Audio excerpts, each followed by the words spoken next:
So hey guys, welcome back to my channel. So my channel is mainly about helping you to connect with your authentic self and to learn to grow using personality type as well as psychology. And if any of you is on my Instagram page, or if you want to follow me, you can do it at personality story. I know that some of you are aware that I was about to make this video a while back, but I couldn't do it because I had a bit of a skin breakout. So now I'm back again. And as usual, if you would like to support me, you can purchase the personality themed merchandise in the link in the description box below. There are INTP and INFP personality t-shirts. They are available in addition to the INFJ ones. And also you can donate to my Patreon or to buying me a cup of coffee. So that's all for now, and I'm going to be proceeding to the video topic of today, which is on the differences between the ESTP personality type and the ESFP. So I think a lot of people are a bit confused with these two because even though on the surface, right, one is a thinking type and one is a feeling type, but similar to the INFJ and INTJ conundrum, the ESTP and ESFPs, their thinking and feeling functions are actually very close to each other. So for example, the ESTP's thinking function is the second function, and the feeling function is the tertiary function. Whereas for ESFPs, their thinking function is the tertiary function, and their feeling function is their second function. So that can be confusing because when you look at the overall traits, they can seem very similar. And this is not to mention that they also are both SE dominant types, meaning that they lead with the function extraverted sensing, which translates to them being very much involved in a lot of like physical activities. So typically a lot of ESTPs and ESFPs have very similar hobbies. So some examples is that they can both be adrenaline junkies, they can both be very into sports. Again, it's not like every single one of them, but this is a trend that happens to be the case for many of them. And when they are younger, they might also both be party animals, and they might both be into similar careers. A lot of ESTPs and ESFPs can be found in business and finance because they can use the SE to influence and to do sales. Typically, they can both be really good salespeople, and they can also be in obviously in sports and in entertainment, where extroverted sensing is actually really good at entertaining people. So that's why you see a lot of ESFPs and ESTPs with great sense of humor, right? A lot of them are performers, musicians, actors, actresses, all kinds of entertainers, right? Comedians, and the whole spectrum. So how exactly do you differentiate these two personality types, right? It's by looking at their cognitive functions. So once again, it's not by taking the easy route by looking at just the letters because it can be misleading, but by looking at the cognitive functions. So I do know of a lot of people who think they are ESTPs, but they are ESFPs, and that's because they think, right, that ESTPs being the thinking type is more of a straight talker. But ESFPs, being the feeling type, is more like, you know, taking care of people's emotions. And that is not exactly the case because, yes, ESFPs do have, you know, a stronger sensitivity to emotions than ESTPs because of their introverted feeling. But it doesn't mean that ESFPs cannot be straight talkers. This is a very big misconception. Because ESFPs, as I've mentioned before, they do have their thinking function in their tertiary function, right? So that is actually pretty close to their feeling function. And when ESFPs do develop their extroverted thinking, they can just be as straightforward and blunt as the ESTP, just in a slightly different way. So how do we differentiate between the two types? Let me break it down to a few pointers. Typically, ESFPs do tend to be a little bit more vain than the ESTP.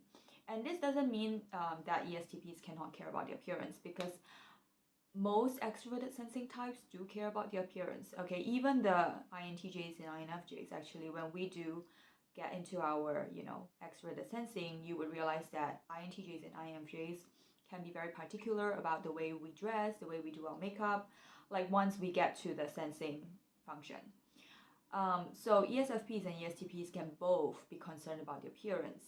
So if you look at example of, let's say, Donald Trump and Bill Clinton. Bill Clinton is a ESFP and Donald Trump is a ESTP, and both of them do try to groom themselves in whichever ways that they deem fit, right? They care about their hairstyle, they care about like just looking like, I guess, good for the role that they are in, which is a politician. So they can't really do too much because they're not in the role of like an entertainer probably. But in real life, a lot of ESFPs actually go way beyond the usual what you call like masculine stereotype. Like a lot of ESFPs I know in both entertainment and in real life, they tend to be very open about fashion. Like they tend to have very bold choices, so they can be wearing earrings, for example. They can be wearing a lot of accessories. I mean, they're still masculine because of like the stereotype of SE and taking a lot of action and so on.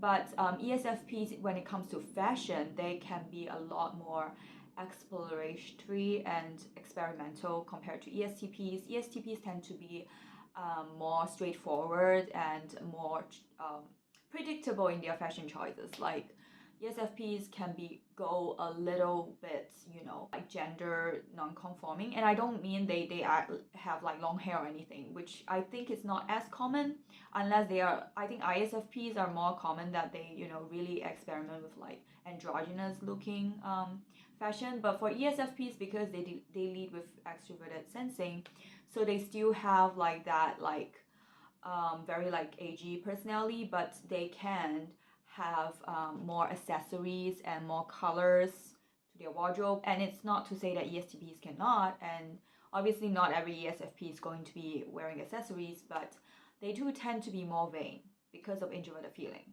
Okay, so that's one telling sign. Another one is the trait of ESFPs, once again, the introvert feeling, causing them to be more sensitive about things that affect them. So ESTPs typically do not talk about their own feelings, okay? Yes, they have extroverted feeling, which is, picking up on other people's emotions and stuff, but ESTPs have a FI blind spot, which means that introverted feeling to them is like a useless function, no offense, but basically they don't care about introverted feeling, okay? They don't introspect about their own feelings, they don't talk about their feelings. Maybe they will like in very extreme circumstances, but in normal day life, that's not what they're interested in. They don't use FI very consciously, and when they see people using FI, they try not to engage with it because it makes them uncomfortable. ESFPs, on the other hand, they have very strong introverted feeling. And introverted feeling, of course, it can come up in different ways, right? One way is, they are very sensitive about how things affect them. So in an unhealthy way, that might look like complaining, about how other people's behavior affects their feelings. But in a more healthy way, they can also be more sympathetic to other people's circumstances and so on, which is not to say that ESTPs cannot do that. But it might come more naturally for ESFPs to talk about their feelings and to be in touch with like how they feel. And it may not necessarily look like the stereotypical FI dominant because they are not. In an unhealthy ESFP, so what that might look like is that they may appear a little bit whiny. Okay, and I know this doesn't sound very positive, but for ISFPs, it's especially obvious if they are like, in a moody state, they might be very whiny. But with ESFPs, again, because they don't lead with FI, it comes out like once in a while, but not like all the time, not like constantly. So ESTPs, again, it rarely, if ever, happens because they don't use FI. So ESFPs can also appear to be more sassy because, once again, the introverted feeling is more like centered around their own feelings, like they're very in touch with their own emotions. So that can also be projected out to other people that way. So an example of female ESFP is Nicki Minaj, and an example of female ESTP is Madonna. So you can tell from their personality types that the way that they approach situations and the way that they talk during interviews.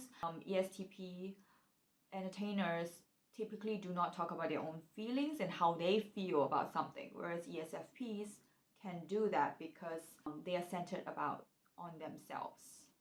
Okay, another very telling difference is also rarely talked about is that ESFPs, even though they have like a stereotype of being the party animal and being like very like, you know, all over the place, but when they do develop their extroverted thinking, which is their tertiary function, they can actually present in a very business-like manner. So they can actually be very good with presentation, with like a very formal decorum. Like they can have that side to them, which is unexpected. If you only look at their, you know, dominant functions, you might be thinking like how do ESFPs, you know, present themselves that way. But when you look at like well-known ESFPs, for example, Bill Clinton, right? He is really good at presenting himself in front of an audience. He's very proper.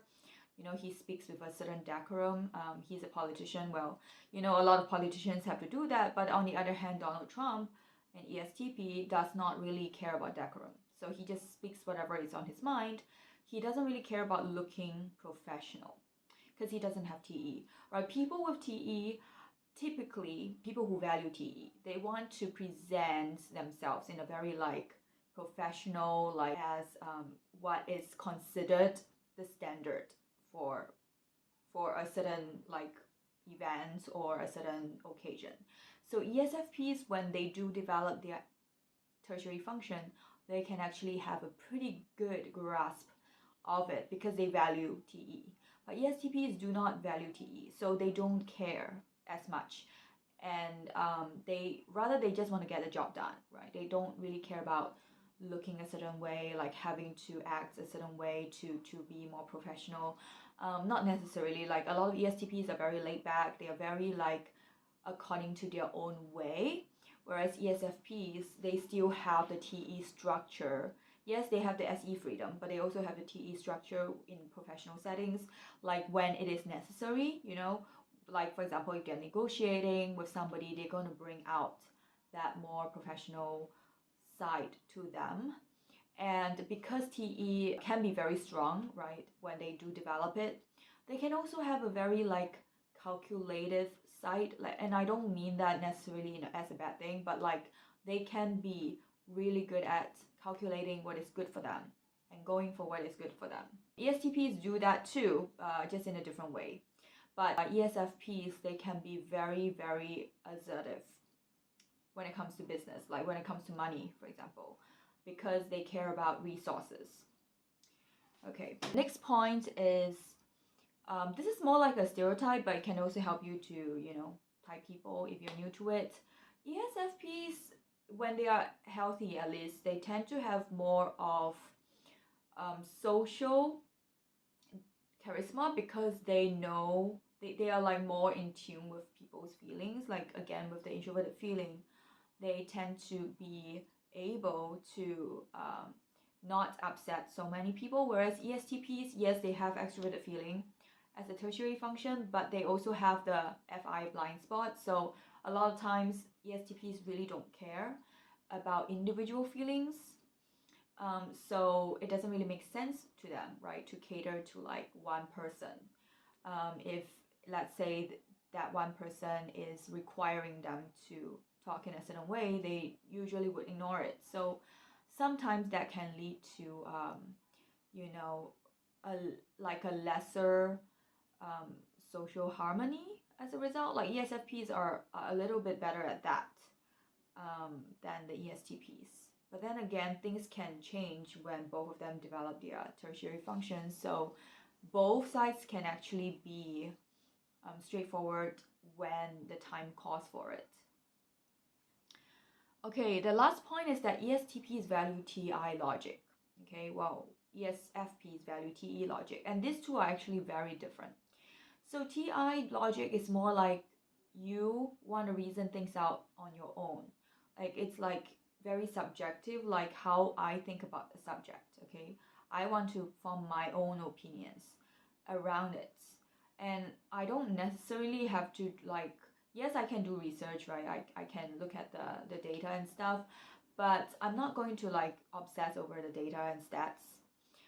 Whereas ESFPs, right, when they do have a grasp of TE, they can really need you to show the evidence, okay? They want the hard facts, they want the statistics. Like they're not able to like just form analysis on their own. Like they are not very interested, let's say, in that. Whereas ESTPs, they are very prone to wanting to analyze something from their own angle first. So they don't very easily accept something just because you throw them a bunch of numbers and say that, oh, this is proven, right? They want to think about it like, oh, but who is supplying the stats, right? Who is, is somebody manipulating the information? Like they are going to think a lot of this, like whether this makes sense, right? Does this make sense? Like, is it logical? Like, does this meet with fallacies? Like, is this like logically coherent, right? This is something that ESTPs would be very, very interested in. Whereas ESFPs, they actually have a TI blind spot. So they're not very analytical when it comes to logic. They just accept the hard facts usually. And they can be interested in math, they can be interested in like numbers, how things work. But they're not super, super interested in like analyzing and like, coming up with like theories of their own and all that like TI stuff. It's not like up their alley. Okay. So one final point, right, just to end this video on, somewhat related to this topic is I see a lot of people in the Facebook groups, right, who are very obsessed over these two personality types because I think it's because they are like, socially charismatic and very popular in the real world, right? Not in the MBTI community, but like in real life, they tend to be pretty well liked. But I just want to give a word of warning, right? Because of course, I don't want to stereotype any personality type as bad or good because any type, I've emphasized many times that any type can have the healthy and unhealthy behaviors depending on the person and depending on, their past and whether they have worked on themselves over time. But just a word of caution for people who are like overly obsessing over these two personality types. ESTPs and ESFPs are typically very strong personality types, okay, because of extroverted sensing. Okay, I wouldn't say domineering, but definitely there is an element of that, right? Maybe not as domineering as ENTJs, but still they can be very strong personality types. And if you do not have a very strong like inner attitude, okay, like you don't have like a strong self-belief, you don't have like strong values and principles regarding what you can and cannot accept, I would highly advise you not to, right, not to spend your time pursuing and obsessing over these personality types, because if they are healthy, right, they are probably not going to be very attracted to this behavior. It shows that you don't have an inner strength, okay? But if they are unhealthy, right, they can exhibit predatory tendencies, okay? And this is not just them, right? There are other personality types who can do that too, but because I've seen people like obsessing over them on the Facebook group, this is just to say your inner strength is actually very important when it comes to dealing with these types, because they will test you, because SE seeks out, right? SE tends to seek out the strong, like, and it doesn't mean that you have to look strong, right? It's more about the internal strength, like do you have what it takes. So if you are in a place in life where you're not there yet and you are feeling like, oh, I need somebody to like, help me and fix me, I would strongly advise you not to, go and obsess over these two types, because it may not be the best for you, and to work on yourself first. Okay, as usual, if you enjoyed this video, please remember to like and subscribe, and I'll see you in the next one. Bye!